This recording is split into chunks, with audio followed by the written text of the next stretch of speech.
Hello students, हम sequence and series का sum करने जा रहे हैं। The sum of n terms of two arithmetic progressions are in the ratio 5n plus 4 is to ratio 9n plus 6। Find the ratio of their 18th terms. 18th term की ratio find करनी है। Statement हमारी क्या है कि जो n terms हैं two arithmetic progression, दो अर्थमेटिक प्रोग्रेशन है। मान लीजिए ए पी जो हमारी 1 है उसकी टर्म्स जो हैं वो है A1, A2, A3 और ये एन टर्म्स की बात हो रही है, ठीक है। और दूसरी AP है वो सेकंड AP है, उसकी टर्म्स है वो डिफरेंट ही होंगी ना इससे, तो हम उसको एक बार डिनोट करते हैं कैपिटल A1 से। A1 capital A2 capital A3 ऐसे करते करते एंड AN। ये उसकी AP1 की एन टर्म्स है, ये AP2 की एन टर्म्स है। इसकी दोनों की एन टर्म्स की जो रेशियो, इसके एन टर्म्स का सम और इसकी एन टर्म्स का सम, उसकी ratio 5n plus 4 9n plus 6 बनती है। तो हमें पता है सम ऑफ एन टर्म्स का फॉर्मूला क्या होता है, n/2 2a plus n-1 into D. तो हमें ये पता है। तो अभी जब फर्स्ट जो AP है उसकी एन टर्म्स करेंगे तो उसका सम कितना होगा SN1 का, सम ऑफ एन टर्म्स, तो n/2 AP1 का 2 a की जगह A1 plus n-1 into D1, ठीक है। तो ये हो गया। और दूसरी जो AP है उसका रेशियो क्या बनेगी, ये SN1 है, ये SN2 मतलब कि n सेकंड AP, तो n/2 इसकी फर्स्ट AP जो है कॉमन जो टर्म है, फर्स्ट टर्म कैपिटल A1 है, 2a1 plus n-1 into D1, ठीक है। तो डी आप डी भी डिफरेंट ही होगा वैसे तो, पर चलो हम यहाँ पे इसको D ले लेते हैं। तो फिर इज इक्वल टू, इसको D1 ले लिया, इसको D ले लिया, 5n plus 4 upon 9n plus 6। अब ये n/2 से तो n/2 कट गया क्योंकि दोनों की n टर्म्स है, इसकी भी n टर्म्स है, इसकी 50 है तो उसकी भी 50 है, तो n तो सेम है ही, ठीक है।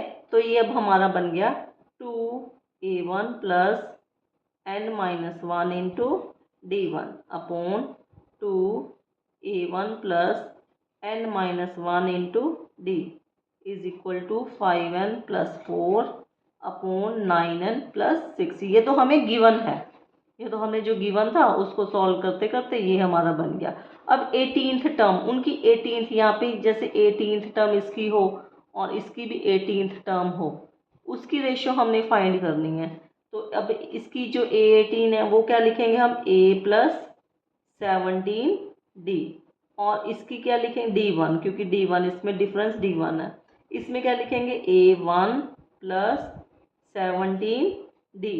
तो ये हमने फाइंड करना है। अब इसको हम इन दोनों को कंपैरिजन करेंगे कि फिर इसको इससे कंपैरिजन करके बना देंगे। अब इसको हमने 2a1 है, 2a1, तो यहाँ पे भी A1 है, तो इसको 2a1 बनाना है तो इसको मल्टीप्लाई करना पड़ेगा 2 से, इसमें भी 2a1 है, इसको भी 2 से मल्टीप्लाई करना पड़ेगा। तो हम ये बनाएंगे 2a1 प्लस, सारी से ही करेंगे, 34D1 अपॉन, अब 2a1, क्योंकि हम इससे ऐसा बनाना चाह रहे हैं ताकि हम इसका कुछ यूज़ कर लें, 2a1 प्लस 34D।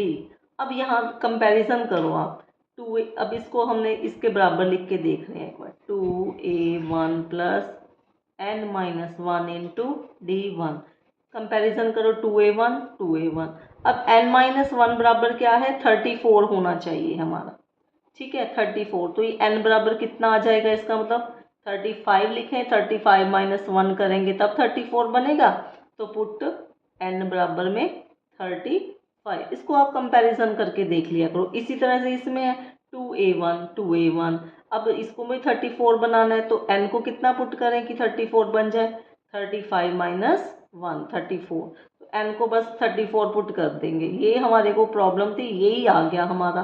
तो पुट यहाँ पे इक्वेशन को नाम दे देते हैं ए, पुट n बराबर में 35 इन इक्वेशन ए। तो बस आप कंपैरिजन कर लो, कंपैरिजन करके जो n आ जाए उसको पुट कर दो।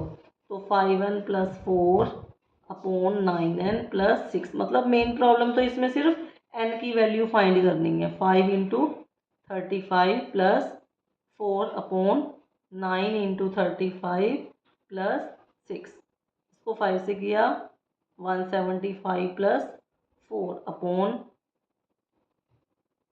325 प्लस 6, तो ये बना हमारा 179 अपॉन 331। अब ये कुछ कटता है तो देखते हैं, इसको कटता है तो चलो देख लेना, आप चेक कर लेना, अगर कैंसिल हो रहा है तो हम कर देंगे इसको, ठीक है। That's all, thank you.